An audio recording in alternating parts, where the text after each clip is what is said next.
What's up, everybody? Welcome in to something that might be called Trust the Tape. Jeff Cavanaugh and Bryan Broaddus. You can hear me on DLLS Cowboys podcast and live things. You can find us on YouTube and all over the place. There's Bryan Broaddus from 105.3 The Fan, Cowboys.com, hanging out with Vach everywhere, hanging out with Bobby, Love the Star.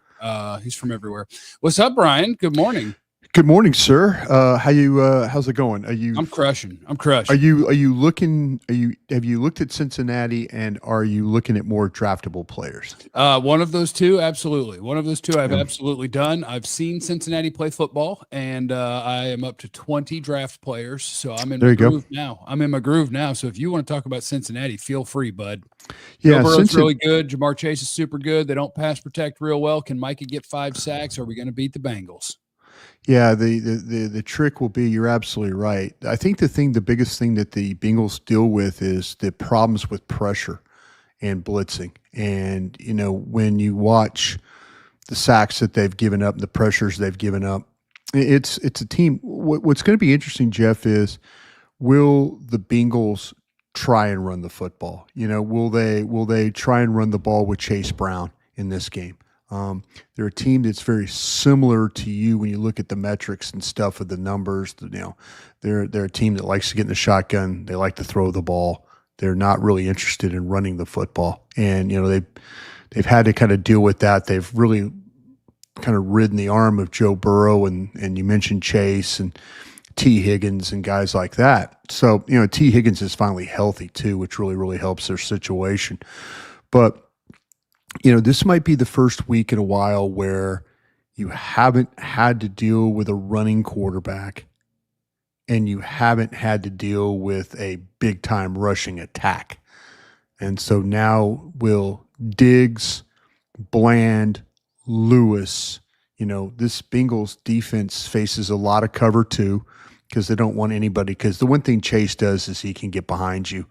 And Burrow will launch it, and five of Chase's 13 touchdowns have been vertical routes, go routes, things like that. So you got to be super aware of that. And I think that's why people play cover 2 against them, is because they try and kind of keep everything in front and don't allow the ball to go over the top. But the one thing I noticed, and I watched all the sacks that they've given up, the common thread of this is that teams have been able to kind of get Burrow to hold the football. And Joe's hadn't had a game this year where it's been under 2.5 on an average of throwing the football. Everything is over 2.5, sometimes well over 2.5. It's kind of that threshold that we look at, like, oh, the ball needs to be out at this time, Joe. And the sacks have been Joe, you know, pulling the ball down, like faking it and then pulling it down and then trying to get forward or trying to escape. And, you know, they've had some problems on the right side of their offensive line. Alex Kappa, the right guard, has been a big struggle for him. You know, with Mims, the rookie tackle, you know, they had Brown over there earlier. They've had some guys on that right tackle spot, and it's kind of been a bit of a problem for them. So if Dallas can cover, which is always the key, can you get all your guys back on the field at the same time? That's what you're hopeful for right now.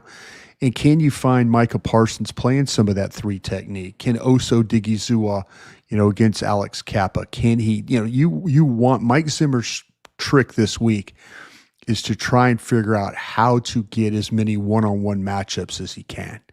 And that's going to be the you know, that's your path right there for victory. If that doesn't happen, the Bengals score a lot of points. They have the last several weeks. Their defense gives up a lot of points. They really don't sack you very much. They don't pressure you all that much.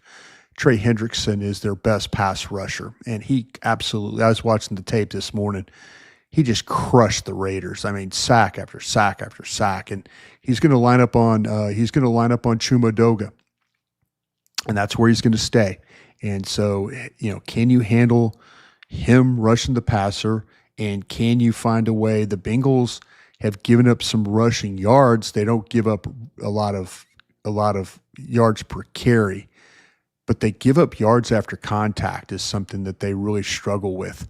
So, you know, can Dallas find the balance that they found really the last couple of weeks, you know, against the Commanders and then with the Giants? I'd like to shout out to the people that are here with us this morning. Henry, who got terminated from his job, and now he can spend more time with us. And the fact that that is how you responded means that I don't have to tell you that I'm so sorry that you lost your job. Congratulations on being able to spend more time with us. Yeah, who knows? Henry might develop into like one of our scouts. There you go. There's a possibility that Henry could just, this could have been a blessing. Like I interviewed for a job with the PGA Tour, and and they said, no, we're going to hire this guy from Milwaukee. And I went, oh, okay. And the guy told me, he goes, hey, Bryan, you're going to be on to bigger and better things.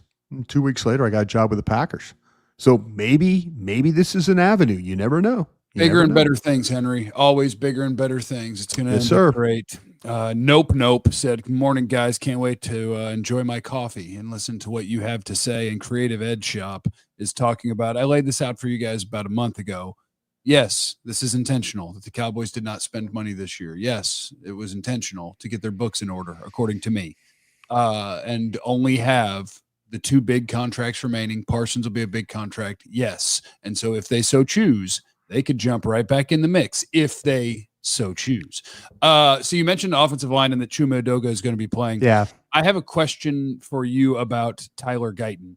When we get to this offseason, based on what you've seen from him, like Mozzie's starting to show you something in the back half of year 2. Right. With Tyler Guyton, when your goal is to win a Super Bowl, are you going into this offseason saying he is my left tackle or he is maybe my right, whatever? Are you going into this offseason saying that Tyler Guyton is one of my starting offensive linemen, or are you just building your team? Because he has not shown me enough that I could say you have a job here. Like, you're welcome to earn one. I think this is where I will challenge you on this one.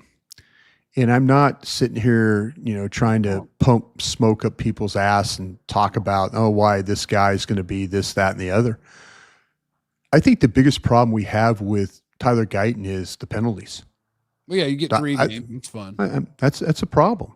Yeah. I think when we always do this, we evaluate 65 plays. We do it with offensive linemen. There's 2 or 3 bad plays, and you hope those are the 2 or 3 bad plays that don't kill your team. Don't lose you a game.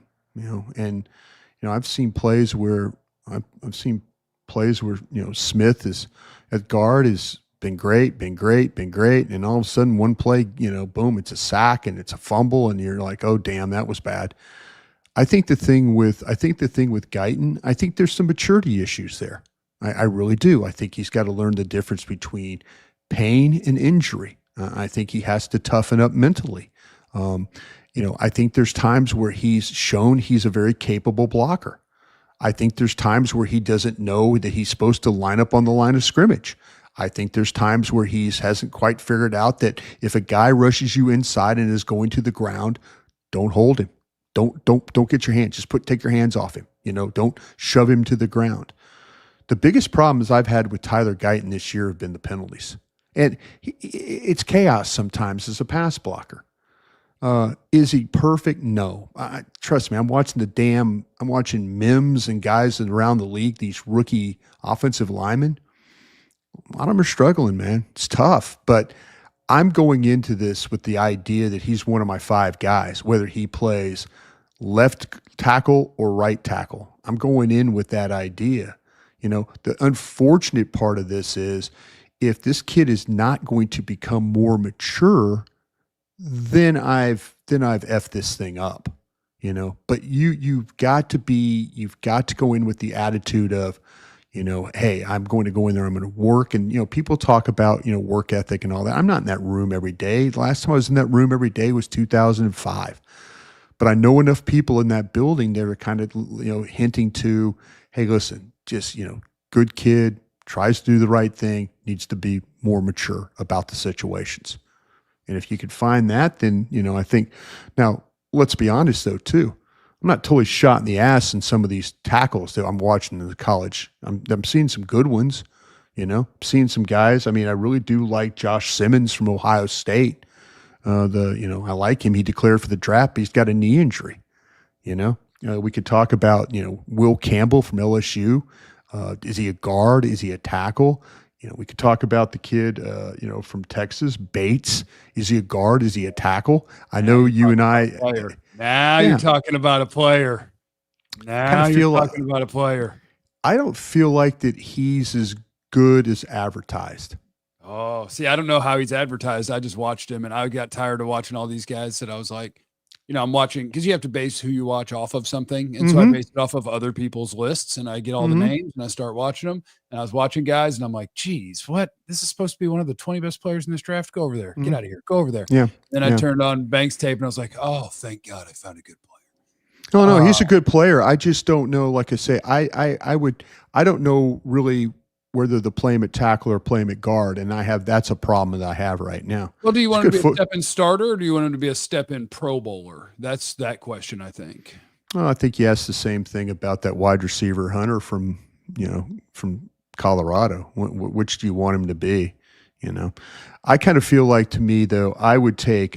You haven't seen Josh Simmons yet, have you? I have not. I started to watch Campbell, but I was cheating because I was watching, I believe, maybe against A&M or something. Did they play A&M? Maybe I was watching the A&M. Okay, so I was watching the A&M edge guys, and it happened to be LSU, and I was like, can I watch all at the same time? And then I just deleted Campbell. I was like, I'm not paying enough attention. But then I watched Banks, and I know I like Banks better than Campbell. I know that. Yeah. But I still have to go actually watch him. I tell you what, I think the thing with Banks, I think there is some quality play there, but I've struggled with him a little bit more because, again, I don't know exactly where I want to play him, and I know there's people around the league that are kind of thinking the same thing. Remember when we watched Sam Cosmi remember him from Texas? Yeah. Remember him? Remember it was kind of like he might that might be his future. And that might be his future, where he was a left tackle. And then remember how we had problems with Sam Cosmi coming out of Texas, and then all of a sudden the Commanders played him at guard, and he was a much better guard. And he's like a high level guard. I don't have a problem with that sort of player. I don't have a problem with picking a guy that you're like, if he can play tackle, that's fine and that's great. And if he can't, I feel really good. Like, that's how I feel about Banks at Texas is I would grab him and I would say, you're good enough to play offensive tackle in this league. And if it turns out that I don't love that, I think he'll kick ass at guard. I kind of felt like his feet get out of whack. His left guard tripped him twice in the 5-6 quarters that I watched. I watched the Florida and Georgia games there, and I see it, man. The lower body, and he can sit down on rushers. I know why you like this guy. I mean, the hand use. I watched him after I was watching guys who stand in stupid stances and can't run block because they can't unlock their hips, and I watched him start hitting people, and I'm like, hell yes, let's move people. Why do I kind of feel like this guy bends at the waist? And I saw this with the Minnesota Ursary, the Minnesota offensive tackle. He's a massive guy, and he bends at the waist, over the tops, and stuff like that. So I don't know, man. I saw some stiffness in the way this guy plays, the kind of the reaching for defenders. It's like I say, I am always open to trying to learn and be better at this stuff, and maybe you get more tape on it. I'm not trying to be a haterade guy here, but I was expecting a lot more. I was expecting a lot more from Will Campbell, and I watch him play every damn week at LSU. Yeah. When you sit down and watch somebody play over and over, I guess my point is, I think we were so spoiled with what happened at tackle last year in this draft. Oh yeah. That every year the tackle class is going to be tremendous. This tackle class is good, but when you start putting these guys, the Will Campbells and people like that, say comparing them to last year's tackle group, that's not fair. It's just not fair. Like, I heard Dane with you and Vach, and I agree so far on what I've seen, where he was like, I've heard from an NFL scout or somebody in the NFL that Travis Hunter is the only top 10 pick last year that's in this draft. And I went through each position. Like, I don't think that any of the offensive tackles go before, like, maybe Amarius Mims, like maybe somewhere around 18, but maybe not. And so maybe the top tackle in this class is like number 25 last year. Yeah. Maybe the top non-Travis Hunter receiver is going somewhere in the mid to late 20s where the receiver run happened. Like, it's a weird class. And I think that's probably why I like Banks so much, because I was in the weird class and I got a good player. I'm not killing you on Banks. I'm having more trouble with these tackles, with the exception of Simmons. And if Simmons doesn't get hurt, he's probably the best tackle in the draft. Seriously, you watch him up, he gets hurt in the Oregon game, and that's unfortunate. He'll be ready to go come training camp. If that's true, then Drew Rosenhaus, man. Drew Rosenhaus told me I'd be ready to go when training camp starts. That's true. Yeah. Drew's a very, very positive guy. But if you're looking for defensive linemen, when you're picking, I think the defensive lineman group, I have a little bit more of a handle on those guys than I do the offensive tackles. How does that sound? Yeah, it's a better group, right? I feel like that's a better kind of feel that way. Did you see this? I know you're only 20 in, so it's unfair. I can't ask you about. Yeah, the answer's probably not, but I might have one that you don't have, and it's based on a super chat, and that would be hilarious. I would love to have one guy that you haven't watched. You need to see Mike Green from Marshall Edge. Okay, I'll see him. I'll watch him today. I watched these running backs, by the way. Didn't you? Which one of these running backs did you really like? There's one of these. Oh, you've seen Dylan? Have you seen Dylan Sampson? Have you gone that far? I haven't gone to Dylan Sampson yet. Yeah, super chat. Andrew said, Brian, I can't wait for your Tell Me More segments. Have you watched my guy Dylan Sampson yet? Paired with Rico, I think he could be an awesome combo next season. I'm sorry about that. I have seen Dylan Sampson. And you're kind of you know what? You are a good man. What? Tell us about Dylan Sampson then. Dylan Sampson, Tennessee, 5'11", 201 pounds. They say. I don't know if he's 5'11". Does he look? Can he eat a sandwich off the top of his head? Is that what you're telling me? I think it's very possible. But I really enjoyed him. My new theory is just show me him against the best team that he plays, and then I'll work from there if I don't feel like I have a handle on the guy. And so I watched him against Georgia. Dylan Sampson's fun. He's not I'm Ashton Genty, Boise State, top running back. Omarion Hampton, North Carolina, second running back. And then everybody else can fight. But I'm sorry, I interrupted. Caleb Johnson, did you watch him from Iowa? Oh, I sure did. Yeah. Okay. It sounds it sounds like you like Hampton, the runner from North Carolina, better.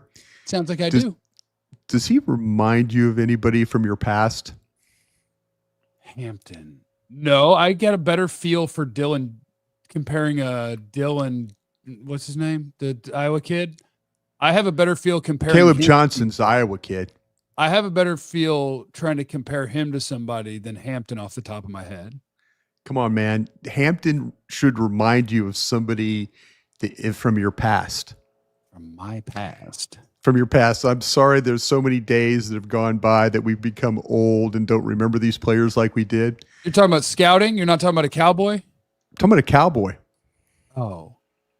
Who is he like? He's full size. He's a good athlete. He's psychotic with the ball in his hands. Yeah. I don't know. He's DeMarco Murray. See, I think Iowa guy's more DeMarco Murray. I think North Carolina's DeMarco Murray. The way he kind of runs a little bit upright, and I know Iowa runs a little bit upright, but the way my guy's kind of like he gets fetched every once in a while, but he kind of gets through the hole.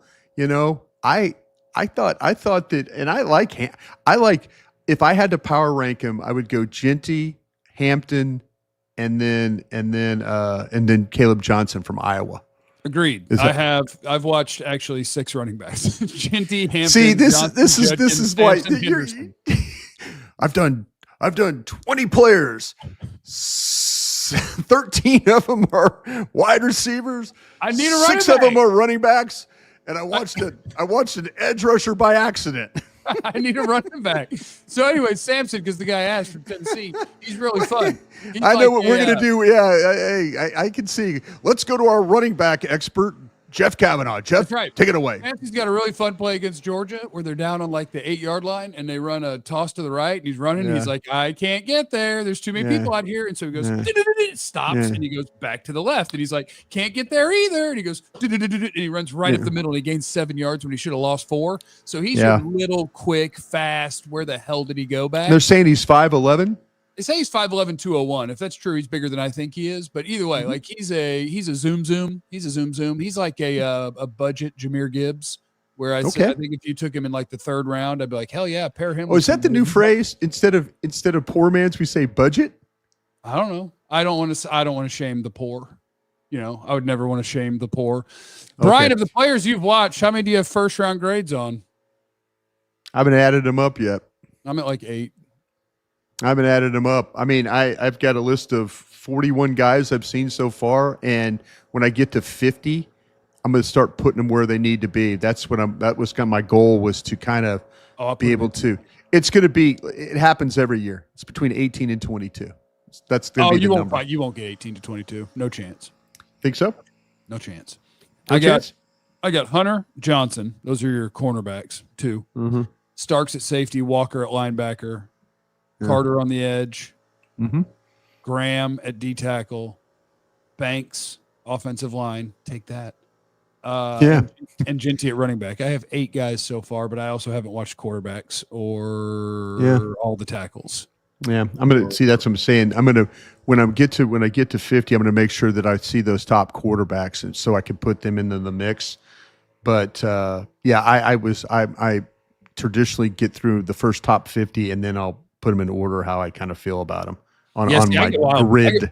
I get wild when I'm watching. You'll be at 100 guys, and I'll be at 44, and I'll have like 8 guys you haven't seen, because you're gonna be like, "What the hell? Where are you picking where to watch guys from?" And I'll be like, "Don't worry about it." I trust my guy Dane Brugler to do this. I mean, his list. I always feel like that he's got a list of the right guys to look at, and that's why I knew I'd have running backs. You didn't, because he only had 2 running backs in his top 50, and I went on a running back spree.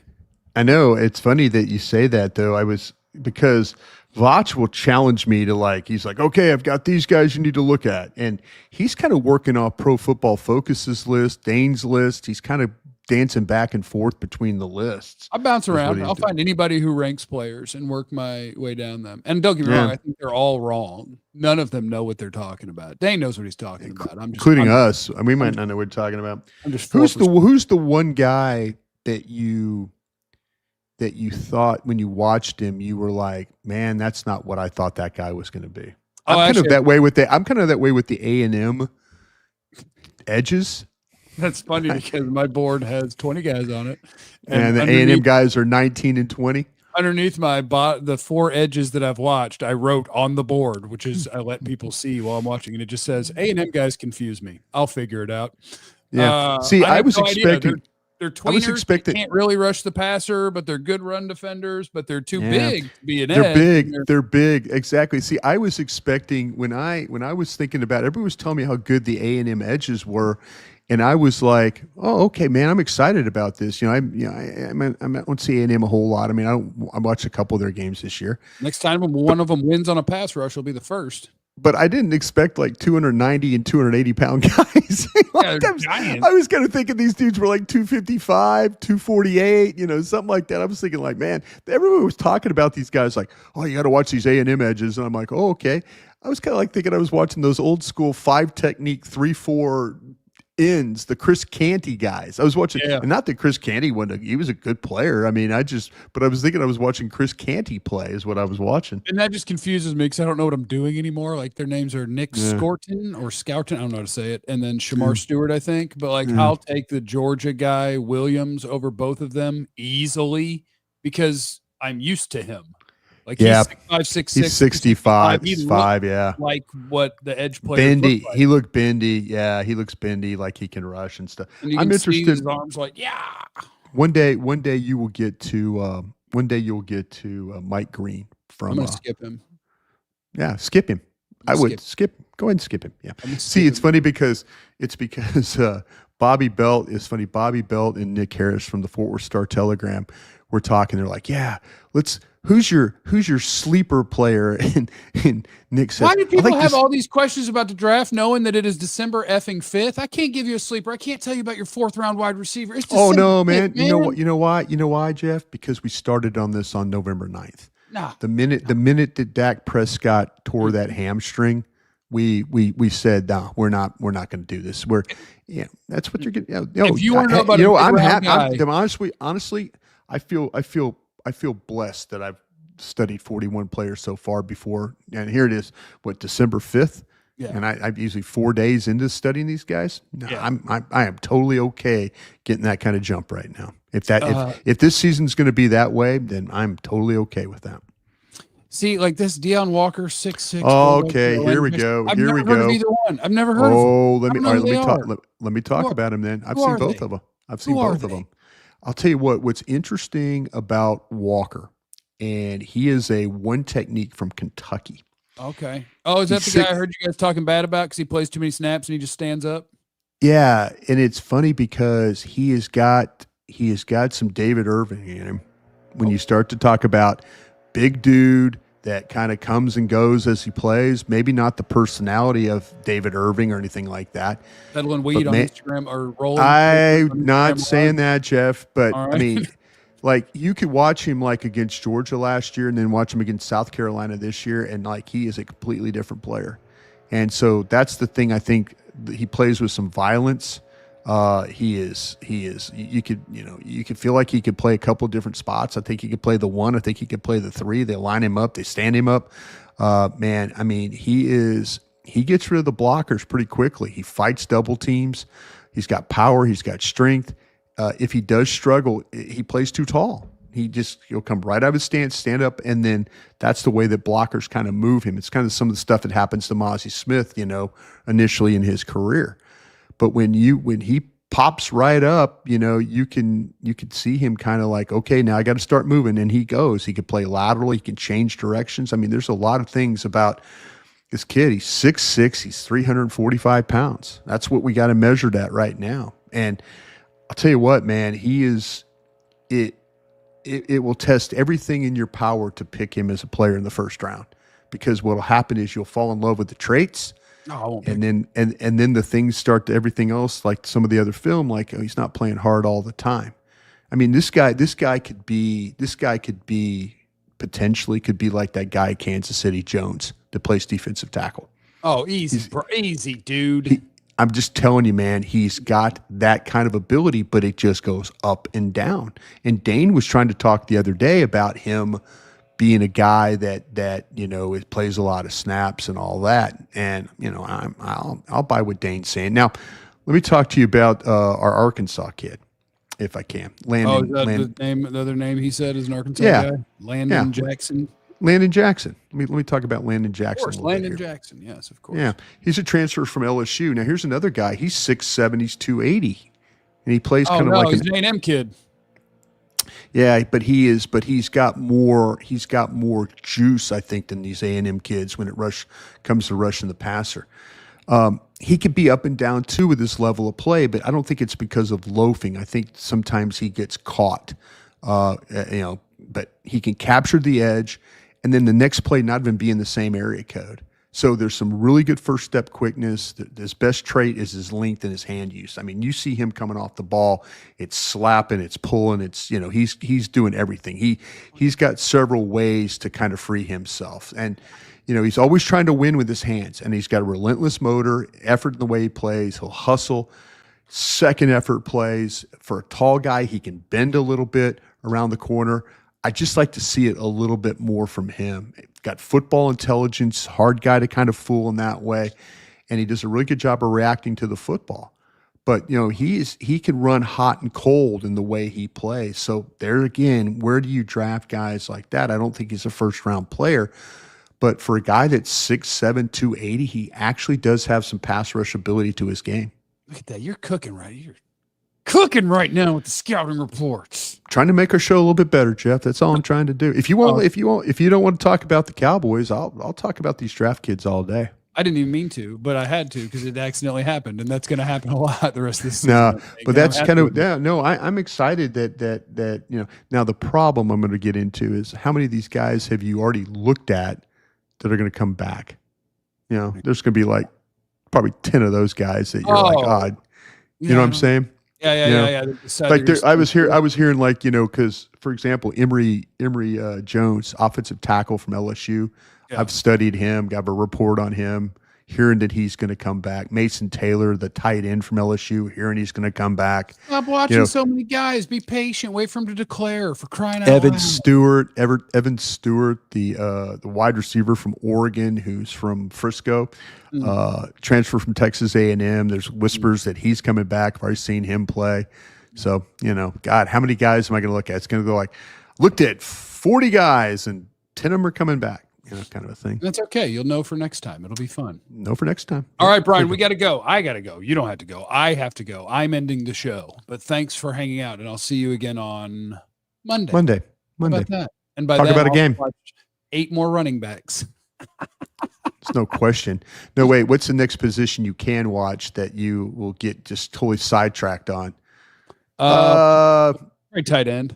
Probably tight ends, yeah. There's a couple of them. Watch a couple of tight ends. It'll be good for you. Michigan's got a good one. Michigan's got a good one. All right, I have to go to work. Everybody have call that work? Well, I mean, I work for an hour. I've seen your show. You sit there and argue with Chill all day. What you call that work? That's not true. Chill and Jess argue with each other. I watch. Can I ask you one quick question? Real quick. Uh-huh. Has Chill ever asked you, Clarence Hill from your fine organization, has Chill ever asked you your opinion and then argued with you about your opinion? Yeah, before you even finish it. Yeah. You don't even have to finish your opinion. You're like, you still don't know my opinion. You asked Yeah, he's a butt. Yeah, Clarence. See, that's what I'm saying. I love Clarence. He will call you up and ask you your opinion, and as you're giving it to him, he'll just go into attack mode. Yeah. And I'm like, why'd you call me, bro? Why'd you call me? You know what you know. I love you guys. All right, have a good show, Jeffrey. Be well. Right, you don't know what people are going through. You don't know what people are going through. Everybody. Holiday season. Donate to Jesse's program for kids getting the toys and stuff like that. That'll be a good cause to help him out. Always helping hands. All right, bye everyone. Yeah.